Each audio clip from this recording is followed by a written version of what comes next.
Stir up the gift of God that's in you. By Woodworth, Etter. This gospel of the kingdom shall be preached in all the world for a witness to all the nations, and then the end will come. The Holy Spirit said, "Separate me Barnabas and Saul for the work to which I've called them." They'd been called and were working, but now they were to be set apart in a special way. The Holy Spirit has to call you and qualify you. Jesus Christ has to send you forth.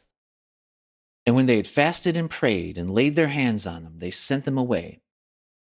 So they, being sent forth by the Holy Spirit, departed. Has God sent you? The Holy Spirit has to qualify you. Our laying on of hands would do no good unless the Holy Spirit comes in to work mightily. The Holy Spirit said, "Separate." These men had been called and chosen. They were chosen for the special work to which they had already been called. Don't be puffed up by the miracles. Don't get your eyes on them, but keep your eyes on Jesus. You aren't saved by miracles. You're saved and kept by the power of God. The miracles are the works of the Holy Spirit. You'll get a reward for the works of the Holy Spirit that are brought through you. They're going to make your crown, but they will never save you. If 100,000 were healed through my prayer today, I could not pin my salvation to that. We're not saved by works, but through faith in Jesus, through living, constant faith and prayer. We're kept by the power of God. The works are thrown in, and there will be a great reward for them.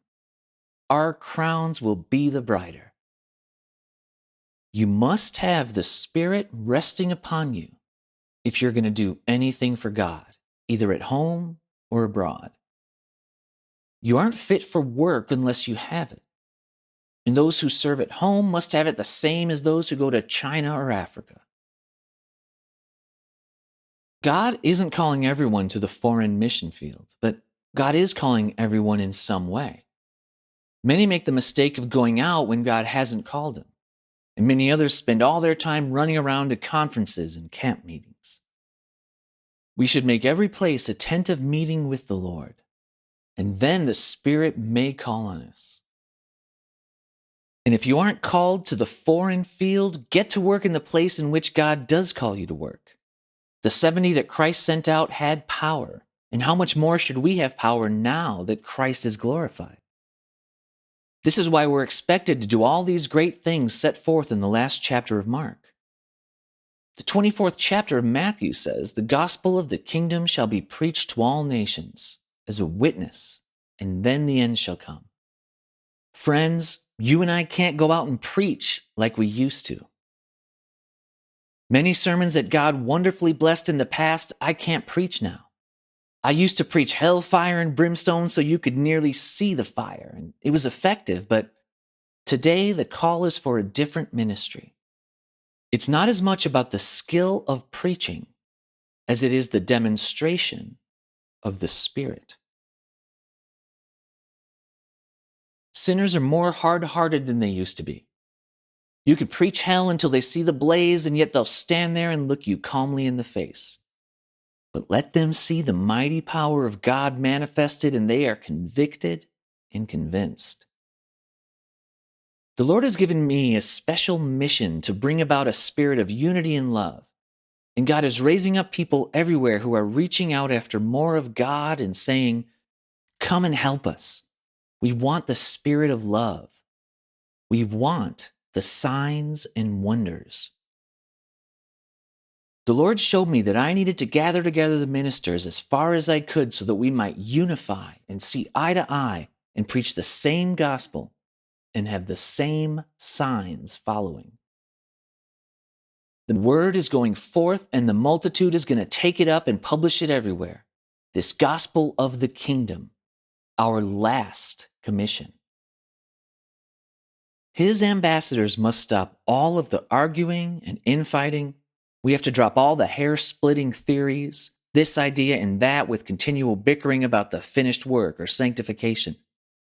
All of this antagonizes the saints, and it has to end. We are all to go out and lift up Jesus. The ministry of healing brings people more than anything else. And if you can lay hands on the sick and they recover, you won't have to preach to empty seats. Produce the goods of heaven, and people will want to see the goods. Let the word go forth in demonstration and power so people can see what God has for them.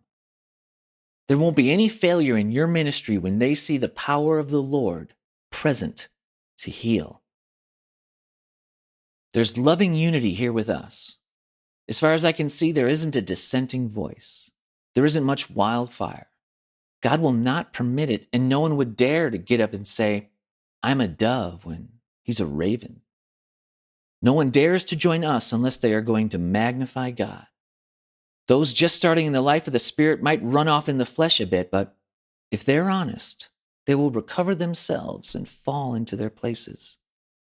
There's room for everything in a meeting but the devil. We don't want to give him a place. Let Jesus have the preeminence. The more he is held up, the deeper people get in love with him, the quicker they will drop everything else. So let us hold up Jesus and herald the coming of the King. Show them the great danger of the tribulation. Preach Jesus and hold on to God until signs follow. There's something wrong if they don't actually follow. Don't wait until you have any special gift. Believe you can do it, and it'll be done. Don't just pray. Look to God for courage. Command the devil to go, and you will see the victory. Don't denounce churches. Don't denounce the Catholics. Catholics won't join in because they think you'll criticize them. I never mention Catholics or denounce any particular church.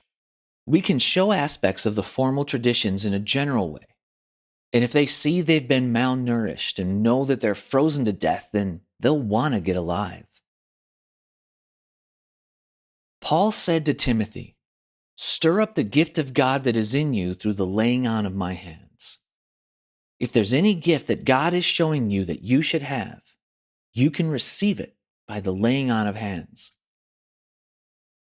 It's not so much what you say about the baptism in the Holy Spirit, but what others see that you have. We can talk until we lose our voice and they won't be convinced.